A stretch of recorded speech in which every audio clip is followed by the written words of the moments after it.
नमस्कार, मैं हूं प्रिय और स्वागत है आपका कृषि न्यूज में।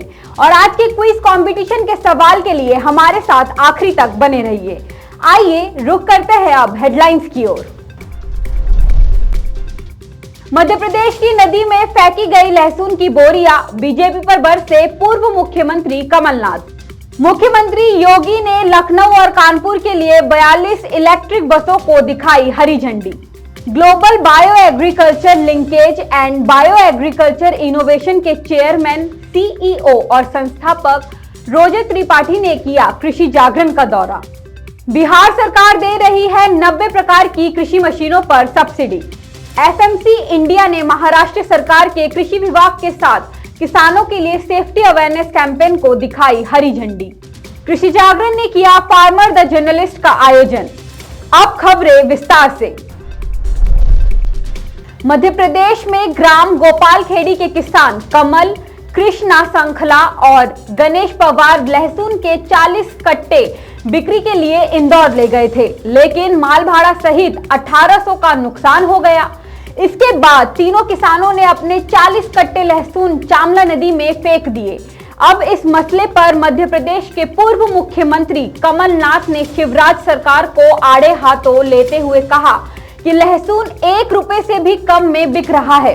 घाटे के कारण किसान इसे कभी आग के हवाले कर रहे हैं और कभी नदी में बहा रहे हैं। किसानों की आय दोगुनी तो नहीं हुई, लेकिन उत्पादन लागत जरूर दोगुनी हो गई है। खेती घाटे का धंधा बनती जा रही है। मैं सरकार से मांग करता हूं कि तत्काल आवश्यक निर्णय लेकर किसानों को राहत प्रदान की जाए।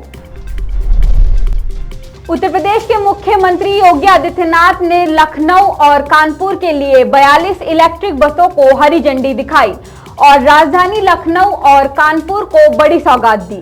सीएम ने कहा, समय की मांग है कि एक सार्वजनिक परिवहन हो जो कि ध्वनि और वायु प्रदूषण से मुक्त हो। यही नहीं, इसके साथ ही परिवहन व्यवस्था को बेहतर बनाने के लिए सरकार ये कदम उठा रही है। इन बसों के संचालन के बाद यात्रियों को काफी सुविधा मिलेगी। इसके अलावा देश में स्मार्ट शहरों के रूप में विकसित किए जा रहे 100 शहरों में से 10 यूपी में से है। Global bio agriculture linkages and bio agriculture innovation के chairman, CEO and founder Rojat Tripathi ने केजे चौपाल सेशन के लिए कृषि जागरण मीडिया हाउस नई दिल्ली का दौरा किया। साथ ही युवा और गतिशील कृषि जागरण की टीम के साथ अपनी बातचीत के दौरान रोजत त्रिपाठी ने अपने slogan local global, globally local पर प्रकाश डाला और वह उस मोटो पर कैसे रह रहे हैं, और उन्होंने अन्य संगठनों के साथ टिकाऊ खेती और उनके आगामी परियोजनाओं पर अपने विचार साझा किए। मौजूदा समय में किसी फसल के लिए खेत तैयार करने से लेकर फसलों की कटाई तक मशीनों का प्रयोग होने लगा है। हालांकि इन मशीनों की कीमत बहुत ज्यादा होने की वजह से ज्यादातर किसान इसे खरीदने के लिए असमर्थ हैं। ऐसे में किसानों को कई तरह की चुनौतियों का सामना करना पड़ता है। इसीलिए इन बातों को ध्यान में रखते हुए बिहार सरकार किसानों को सब्सिडी पर 90 तरह की कृषि मशीनें और उपकरण उपलब्ध करा रही है। इसके लिए बिहार सरकार ने राज्य के किसानों के लिए आवेदन प्रक्रिया भी शुरू कर दी है, जिसके तहत 31 दिसंबर तक आवेदन किया जा सकता है। एफएमसी इंडिया ने महाराष्ट्र सरकार के कृषि विभाग के साथ मिलकर कृषि समुदाय के लिए कीटनाशकों के उपयोग के बारे में सेफ्टी अवेयरनेस कैंपेन के अगले चरण को हरी झंडी दिखाई। साथ ही पिछले साल कृषि समुदाय के बीच जहरीले पदार्थ के मामलों को रोकने और सुरक्षित कृषि पद्धतियों को अपनाने के लिए महाराष्ट्र के अकोला गांव में एफएमसी इंडिया ने इस पहल की शुरुआत की। इसी के चलते एफएमसी इंडिया कॉरपोरेशन के director corporate affair Raju Kapoor ने अपने विचार साझा किए।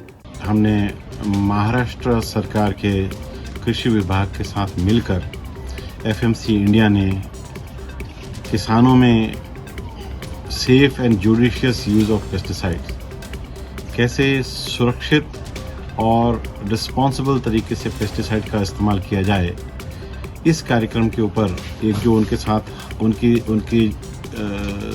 कोलैबोरेशन में जो हमारा ये कार्यक्रम चल रहा है पिछले कुछ सालों से, इसकी अगली कड़ी को हमने कल लॉन्च किया है। ये कार्यक्रम इसलिए महत्वपूर्ण है कि किसानों में इस बात की जागृति आवश्यक है कि उन्हें कब कैसे कीटनाशकों का इस्तेमाल करना है, इस ढंग से करें जिससे कि फसल भी सुरक्षित रहे, किसान खुद सुरक्षित रहें, वातावरण सुरक्षित रहे। तो ये चीज़ों के लिए ऊपर कार्यक्रम करना पड़ेगा। ये हमने इसका उद्देश्य है। इसमें कृषि विभाग, महाराष्ट्र सरकार, वहाँ पर जो KVKs हैं वो, और इसी प्रकार से FMC के जो हमारे पूरे कारिंदे हैं वो सब मिल के हम लोग एक कैंपेन करते हैं हर साल में। हमने ये एक फ्लैग किया है इस यात्रा को, दोबारा से इस अगले फेज़ को इस कैंपेन के।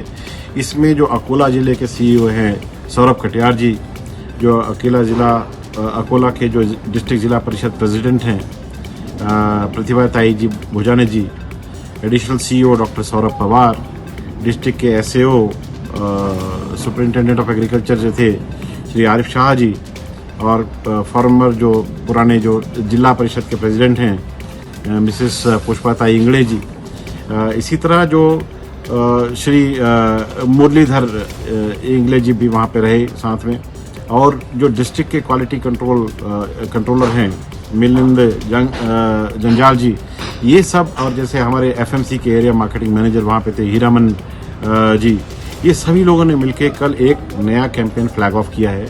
इस कैंपेन में पूरा एक व्हीकल को पूरी तरह से डेकोरेट करके उसमें पूरा मैसेजिंग डाल के और एक गांव पर गांव चली जा रही है, जहां पे हर एक गांव में जाकर ये प्रचार प्रसार कर रही है कि आपको कीटनाशक का इस्तेमाल तब तक नहीं करना है जब तक उसकी आवश्यकता न पड़े। बिल्कुल रिस्पॉन्सिबल तरीके से इस्तेमाल करना है। जब इस्तेमाल भी करना है तो ऐसे इस्तेमाल करना है कि जिससे आप प्रोटेक्टिव कपड़े पहन के उसको इस्तेमाल करिए, ताकि उससे आप खुद अफेक्ट ना हो जब आप पेस्टिसाइड का इस्तेमाल कर रहे हैं। देश के किसानों की समस्या का समाधान हमेशा से कृषि जागरण अपने मंच से करता आया है। इसी कड़ी में कृषि जागरण ने फार्मर द जर्नलिस्ट यानी कि FTJ की शुरुआत की है। इसके तहत किसान अपने क्षेत्र की समस्या को हम तक पहुंचाकर पत्रकार किसान की भूमिका निभाने का काम कर रहे हैं।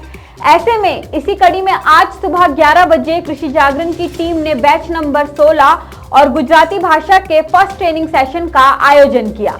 आपको बता दें, अब तक FTJ से 200 से ज्यादा किसान जुड़ चुके हैं और हमारा यही प्रयास है कि इसी तरह से हम हर स्टेट के नए फार्मर से जुड़े और उनको पत्रकारिता के लिए जागरूक करें। कृषि जागरण की टीम किसानों की बेहतरी के लिए कई कार्यक्रम और वेबिनार का आयोजन करती रहती है। इसी कड़ी में कल कृषि जागरण के मंच से गन्ने में रोग एवं कीट प्रबंधन के विषय पर वेबिनार का आयोजन किया गया। इस वेबिनार में कई कृषि एक्सपर्ट्स व वैज्ञानिक और गन्ना किसानों ने जुड़कर अपने विचार साझा किए।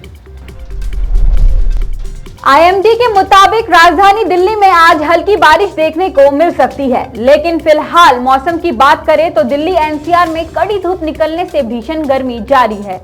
यहां आज का न्यूनतम तापमान 26 डिग्री सेल्सियस और अधिकतम तापमान 35 डिग्री सेल्सियस रहने की उम्मीद है।